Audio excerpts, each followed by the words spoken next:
Hello everyone, welcome back to our next video, and this video is explaining the topic of towards civil disobedience. It is from class 10 history, third lesson, nationalism in India. So earlier also we have done two videos and we have talked about the topics that were there. Today we are going to discuss the third topic towards civil disobedience. So here the word civil disobedience means the disobeying the rules and regulations of the British by the common people. So in February 1922, Mahatma Gandhi decided to withdraw or stop the non-cooperation movement. Why? Because he felt that the movement was turning violent in many places and satyagrahis had to be properly trained before they were ready for the mass struggles. Now, within the Congress, some leaders were now tired of the mass struggles and wanted to participate in elections to the provincial councils. So, here we came to know that Mahatma Gandhi had already started with great anticipation that the movement would be success. But however, the movement was violent in many places and many satyagrahis did not know how to control themselves and they had to be properly trained. So, he felt that these mass struggles cannot be done without proper training. Now the Congress party also had so many members and it was growing bigger and bigger day by day. They were also tired of this mass struggle where all the people came out in the streets and they revolted and they wanted actually a constitutional way of going against the British. So they wanted to participate in elections to the provincial councils or the different state run different kind of areas were there where elections were held according to the provinces. So that had been set up by the Government of India Act of 1919. So they felt that it is very important to oppose the British policies within the councils if they get elected and argue for the reform and also demonstrate that these councils were not truly democratic. So they felt that if we take part in the elections and if we become proper representatives, then it would be easier for us to go against the British. So all did not think in the same way in the Congress party. Like C.R. Das and Motilal Nehru, Chittaranjan Das and Motilal Nehru, these senior leaders, they themselves formed the Swaraj party. The name they Swaraj party, and it was within the Congress to argue, to ask for a return to the council politics. But it was not so in case of all, and younger leaders like Jawaharlal Nehru and Subhash Chandra Bose did not think like that, and they pressed for radical mass agitation and for full independence. So here we come to know that with the new generation, like the younger leaders like Jawaharlal Nehru and Subhash Chandra Bose, who were of the new generation, of the young generation, they said that we want full independence. We don't want any kind of participation like half independence or some kind of representation in less areas or small contribution towards the British government. So we don't want all this. So we want full independence and we will control everything. And they said that agitation in the form of mass is very important. Why? Because all the people will come out and go against the British. So in such a situation of internal debate within the Congress and dissension, like there was disagreement and going against the senior leaders, two factors again shaped Indian politics towards 1920s, late 1920s. So let's read about what were these two factors and how did it change the scenario in the late 1920s. So the first was the effect of the worldwide economic depression. If you remember in class 9, there was the mention of the worldwide economic depression in the lesson Nazism and the rise of Hitler. So there you would find that from 1928 to 1932 there was a great economic depression, and then from 1926 only it started, and their agricultural prices began to fall down from 1926 and collapsed after 1930 completely. And there were no demands for any kind of business propositions all over the world, and India also came under that same kind of trouble, and the economic depression affected India a lot. So as the demand for the agricultural goods fell and the exports declined, nobody sent the things outside the country, peasants found it very difficult to sell their harvest and pay their revenue or taxes.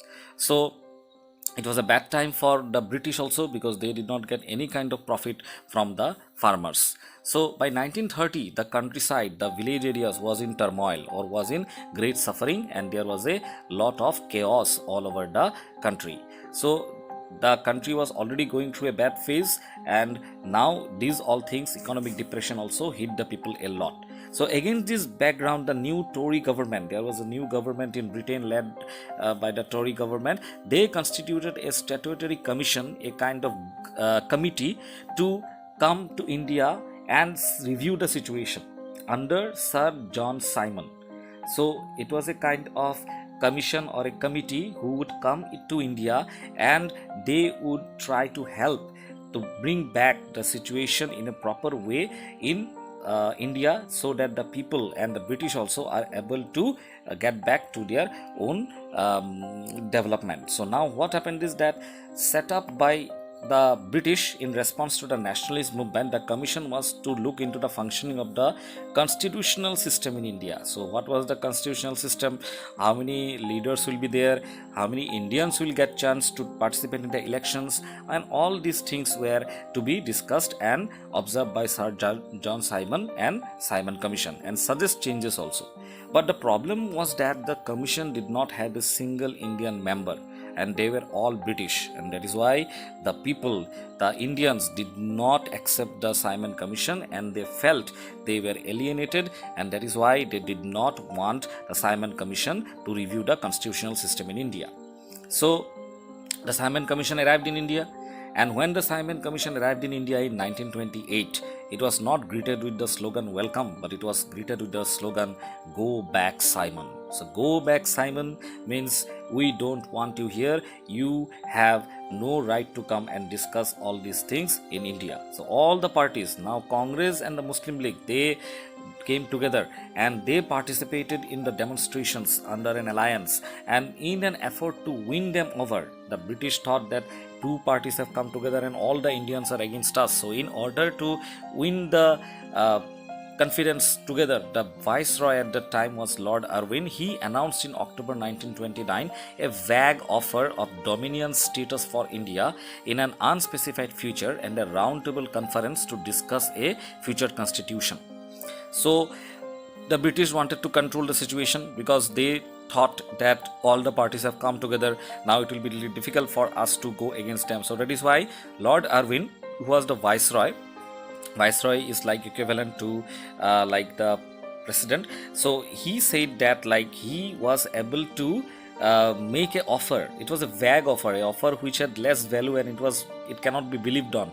So it was a vague offer of dominion status, like they would get some kind of percentage of power, or they would get a semi-government type, semi-independent government for India. But that one also, the time was not specified. It will be in the future, but when it will be, they don't know about that.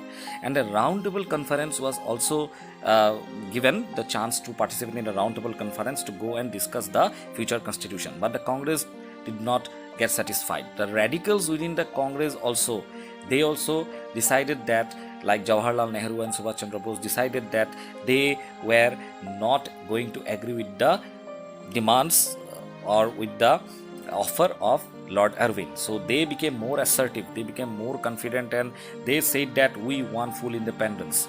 And the liberals and the moderates, actually the Congress party also had different types of leaders. Some were liberals, some were moderates, and some were radicals. So these liberals and moderates were actually proposing a constitutional system within the framework of the British dominion. They would say that we would work under the British only, just we want little bit of power sharing. But they gradually lost their influence. Why? Because they were not as the younger generation, as active as the younger generation. In December 1929, under the presidency of Jawaharlal Nehru, the Lahore Congress session, they formalized the demand of Purna Swaraj. They said full independence for India, and it was declared that 26 January 1930 would be celebrated as the Independence Day, when people were to take a pledge to struggle for complete independence. And there's already fixed date also, like 26 January. 26 January is also accepted as the Republic Day now. So why they have taken 26 January 1930? Because they thought that within like 1 year or within few months only we would be able to get independence. So Mahatma Gandhi also was very enthusiastic, but the celebrations attracted very little attention, and Mahatma Gandhi had to find another way to relate the abstract idea of freedom to more concrete issues of everyday life. So he thought to touch the heart of each and everyone by taking a very common issue which would bring all the people united together. So here we come to know that how Gandhiji decided to bring the people together with the help of a common issue. And the third topic is Salt March and the Civil Disobedience Movement 3.1. Now, what was this Salt March and the Civil Disobedience Movement? Actually, the Salt March was the beginning of the Civil Disobedience Movement. So Gandhiji was searching for a weapon. He found in salt a powerful symbol that could unite the nation. So salt is such kind of thing everybody takes, and there was a great monopoly over salt. So on January 31st, 1930, he sent a letter to Viceroy Lord Irwin, and he asked certain demands, stating 11 demands, and said that these all demands must be fulfilled by the British government. Some of them were of general interest, like common for all, and some were specific or special demands of certain different classes, and like ranging from industrialists to peasants and farmers, everyone was included. The idea was that to make the demands wide ranging so that everybody or all the classes within the Indian society could identify with them and everyone could be brought together in a united campaign. So his idea was that everybody should feel that yes, the Congress and Mahatma Gandhi are like together, and the Congress thinks for each and everyone, ranging from the industrialist to even the poor peasants, and all the people are to be united together. So now the problem was that, was Lord Irwin going to accept these demands or not? Now he wanted the people should come together as one society and united campaign, united in the sense that all would be under one umbrella. The most stirring or moving of all was that to demand the abolishing the tax of salt, the salt tax. And salt was something consumed by the rich people, poor people, everyone alike, and it was one of the most essential items of food. The tax on salt and the government monopoly over its production, Mahatma Gandhi declared, revealed the most oppressive face of British rule. So he said that salt is such kind of thing everybody must take. The rich people also must take and the poor people also must take. But the government is, the British government is so oppressive, and they are so much oriented in profit gaining that they have taken tax on salt also, and they are getting government monopoly. Means no other Indian company or Indian factory or Indian production house could make salt, but only the British could make salt. But actually salt making was not a very big problem. It was a very easy process, but still the government did not allow the Indians to make salt. Now Gandhiji said this is not good. So his letter was actually in a way an ultimatum. Ultimatum is like a kind of demand that it will be fulfilled or not. If the demands were not fulfilled by 11th March, then the letter stated that the Congress would launch a civil disobedience campaign, and Irwin was unwilling to negotiate. They said that no, we will not negotiate. So Mahatma Gandhi started his famous Salt March accompanied by 78 of his trusted volunteers, and the march was over 240 miles from Gandhiji's ashram in Sabarmati to the Gujarat's coastal town of Dundee. And the volunteers worked for 24 days, about 10 miles every day, and thousands of people came to hear Mahatma Gandhi wherever he stopped, and he told them what is the real meaning of Swaraj and urged them that you have to defy the British but in a peaceful way. And what we came to know is that this ultimatum was actually a kind of do or die situation for the Indians, especially done by Mahatma Gandhi's letter. So he said that the demands must be fulfilled. If the British government and Lord Irwin doesn't fulfill the demands, that at that stage we are going to start a civil disobedience. Civil disobedience means people will disobey the rules and regulations and start breaking the rules and regulations of the British government. So Lord Irwin was not willing to accept this and negotiate with Mahatma Gandhi. So Mahatma Gandhi had to start something. So he decided that I will go and make salt myself. I will break the law by making salt. So that is why he started from his Sabarmati ashram, and every day he walked 10 miles, and 24 days he walked, and he reached covering 240 miles. At first only 78 trusted volunteers were there, but as he proceeded every day, many people, thousands of people came to hear Mahatma Gandhi, and by the time he reached there, there was a great following of Mahatma Gandhi, and many people understood the meaning of Swaraj and how they have to defy the British by following non-violence and by making them understand the real meaning of Satyagraha. So on 6th April, he reached Dundee and he ceremonially violated the law manufacturing salt by boiling seawater. He showed the people that boiling seawater is only the way of getting salt, and it is a very easy process. So now everybody understood how to make salt, and this incident marked the beginning of the civil disobedience movement. Now we are going to see how was this movement different from the non-cooperation and how it was a great success in the beginning. People now not only were non-cooperating, but earlier they had done in 1921-22, but now they were also breaking the colonial laws. Now in this picture was also seen about Mahatma Gandhi, where Mahatma Gandhi was accompanying. He accompanied with 78 trusted followers, and when he went to Dundee.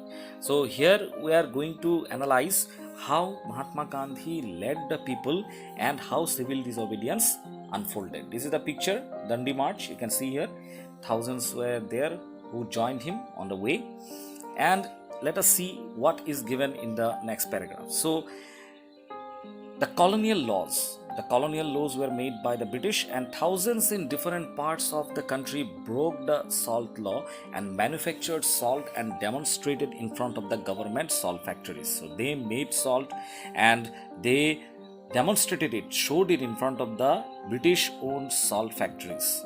As the movement spread, foreign clothes also was boycotted, and liquor shops, the wine shops, the alcohol shops were also picketed, and peasants refused to pay revenue and the chowkidari taxes, whatever taxes were taken for looking after their crops and all, and they stopped giving them. And village officials, the different village headmen, the different officers, tax collecting officers of the British, they all resigned from their jobs, and in many places even forest people violated the forest laws and going inside the forest to get wood and graze cattle also. So when these developments took place, worried by this development, the colonial government began arresting the Congress leaders. They wanted to target the Congress leaders one by one.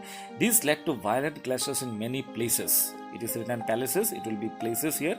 And Khan Abdul Ghaffar Khan, so here it is written Abdul Ghaffar Khan. So he was a devout disciple or follower of Mahatma Gandhi. He was also arrested in April in 1930. That time, angry crowds demonstrated in the streets of Peshawar, facing armored cars and also police firing also. Many were killed, and 1 month later, when Mahatma Gandhi himself was arrested, industrial workers in Sholapur, it is in Maharashtra, attacked the police post and municipal buildings and law courts and railway stations, all the different buildings and structures that symbolized the British rule. So this is how the civil disobedience movement spread and how the government became afraid. So here we come to know the colonial government also decided to address with brutal repression. They were frightened, but they responded with a policy of brutal, means cruel repression, trying to control them, dominate the Indians. Peaceful satyagrahis were attacked. Women and children were also beaten, and about 1 lakh people were arrested and were sent in jail. So in such a situation, Mahatma Gandhi was afraid, and he also was sad and disappointed. So he once again decided to call off the civil disobedience movement and entered into a pact or agreement with Lord Irwin on 5th March 1931. And this famous pact is known as Gandhi-Irwin Pact. According to this, Gandhiji consented to participate in a roundtable conference. The earlier one in 1928, it was boycotted by the British because Simon Commission was sent back. So earlier they had boycotted, but this time Mahatma Gandhi was told to go to London, and Mahatma Gandhi also accepted that, yes, I will go to London and take part in that. And the government said, we'll release the political prisoners whom we have arrested. In December 1931, Gandhiji went to London for the roundtable conference, but the negotiations, the discussions broke down, and nothing came out from the discussions, and he returned disappointed back to India. When he came back to India, he discovered that the government had begun a new policy of repression or controlling the Indians. Now, what were the different kinds of things that happened? Now, Ghaffar Khan and Jawaharlal Nehru were not released. They were both in jail, and Congress also had been declared illegal. So if anyone joins Congress, he would be termed a criminal. And a series of measures or new steps had been imposed or forced to prevent the meetings and demonstrations and boycotts and all these things. Nobody could do all this. If anybody does meetings and Congress especially and boycotts and demonstrations, then they would be sent to jail. So with great apprehension, with great anticipation, Mahatma Gandhi said that no, we'll relaunch the civil disobedience movement. And Mahatma Gandhi decided to relaunch the civil disobedience movement. But was it successful or not? Let's see. For over a year, the movement was going on, continued, but by the time 1934 came, it lost its momentum. In the next one, we'll see how participants saw the movement. So thank you. I hope you have understood most of the topics. See you in the next video. Thank you so much, and keep studying.